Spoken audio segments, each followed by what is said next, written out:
تھی اور میری گزارش ہے مومنین سے کہ جس طرح سے تمام ائمہ معصومین کے غم میں آپ مجالس برپا کرتے ہیں، یہ بیماری کا زمانہ ہے، عزاداری جاری و ساری ہے، آپ ہدایات کو مد نظر رکھتے ہوئے کبھی عزائے امام کو ترک نہ کیجیے گا۔ اور امام تقی جواد علیہ السلام کی عزاداری خصوصاً اس ہندوستان میں اور زور و شور میں بکثرت امام کی نسبت سے سادات موجود ہیں۔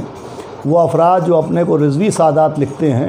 وہ رضوی سادات اصلاً اکثریت میں تقوی سادات ہیں اور وہ امام کی نسل سے ہیں۔ امام تقی جواد علیہ السلام کے ایک فرزند حضرت موسیٰ مبرخہ تھے، جن کا حسن بے پناہ تھا، اور جب وہ سڑکوں پہ راستوں میں نکلتے تھے تو لوگ ان کے دیدار کرنے کے لیے جمع ہو جاتے تھے۔ لہٰذا امام تقی جواد علیہ السلام کے فرزند حضرت موسیٰ مبرخہ اپنے چہرے پر نقاب ڈالے رہتے تھے۔ انہی حضرت موسیٰ مبرخہ سے امام کی نسل کا ایک سلسلہ جاری ہوا۔ ایک فرزند آپ کے امام علی النقی علیہ السلام تھے، لیکن حضرت موسیٰ مبرخہ سے جو سلسلہ نسل جاری ہوا وہ ہندوستان میں تقوی اور رضوی سادات کی شکل میں بکثرت موجود ہے۔ حضرت موسیٰ مبرخہ کے ایک فرزند حضرت احمد نقیب قم تھے، ان کے فرزندوں میں ایک حضرت عبداللہ زربخش تھے۔ عبداللہ زربخش ہندوستان تشریف لائے تھے۔ ان کے ایک فرزند حضرت زید تھے، جن کے نام کے اوپر بارہ بنکی میں زید قبضہ آباد ہے، اور انہی کی نسل سے بکثرت تقوی افراد موجود ہیں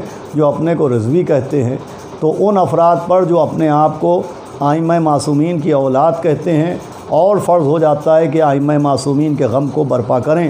لیکن اس غم کو برپا کرنے کے ساتھ ساتھ میں حسینی بلاگرز کے ذریعے ایک خاص پیغام یہ دینے والا ہوں کہ اب مہینے بھر بعد ایام عزا شروع ہونے والے ہیں۔ جناب سیدہ نے جس غم کی تمنا کی تھی، جس کے لیے کہا تھا کہ بابا میرے لحال پر روئے گا کون، اس غم کا زمانہ آنے والا ہے۔ لہٰذا آپ دعا کریں اول تو یہ کہ اللہ جناب سیدہ کی تمنا کو مد نظر رکھتے ہوئے جس طریقے سے ہر سال ہم کو موقع عزا فراہم کرتا تھا، اس سال بھی موقع عزا فراہم کرے، اور اس کے ساتھ ہم بھی ایام عزا میں غم کو غم کی طرح برپا کریں۔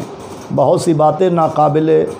بیان ہیں جس کو تفصیل کے ساتھ نہیں بیان کیا جا سکتا، لیکن انشاءاللہ حسینی بلاگرز کی جانب سے آداب عزا کے سلسلے میں مسلسل کچھ ویڈیوز آپ تک محرم سے پہلے پہنچیں گے، جس میں عزاداری امام حسین علیہ السلام کے آداب اور قوانین اور طریقوں کے بارے میں گفتگو ہوگی۔ میری گزارش ہے کہ آپ ایام عزا سے پہلے آداب عزا کے سلسلے کے ان ویڈیوز کو ضرور دیکھیں، اپنے بچوں تک، اپنے دوستوں تک پہنچائیں، تاکہ ہم امام حسین علیہ السلام کا غم کا حق تو ادا نہیں کر سکتے۔ طاہر جولی صاحب نے فرمایا تھا کہ گو عمر بھر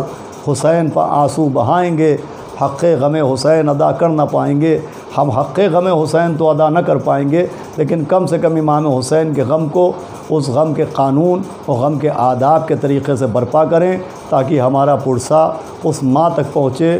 جو رومال لیے ایک ایک مجلس میں آتی ہے اور جس کی ایک ہی تمنا تھی کہ بابا میرے لال پر روئے گا کون، بابا میرے غم میں آنسو کون بہائے گا، بابا میرے بچے کا ماتم کون کرے گا۔ انہی الفاظ کے ساتھ میں تمام مومنین کی خدمت میں نویں امام علیہ السلام کی شہادت کی تعزیت پیش کرتا ہوں۔ وہ نویں امام جو صرف 25 برس کے سن میں اس دنیا سے شہید کر دیے گئے، اور جن کو 25 برس کے سن میں زہر دغا دیا گیا، 220 ہجری میں آپ شہید ہوئے، ان کا پرسہ میں مومنین کی خدمت میں اور مومنین کی طرف سے حضرت حجت کی خدمت میں پرسہ پیش کرتا ہوں۔ خدا حافظ والسلام۔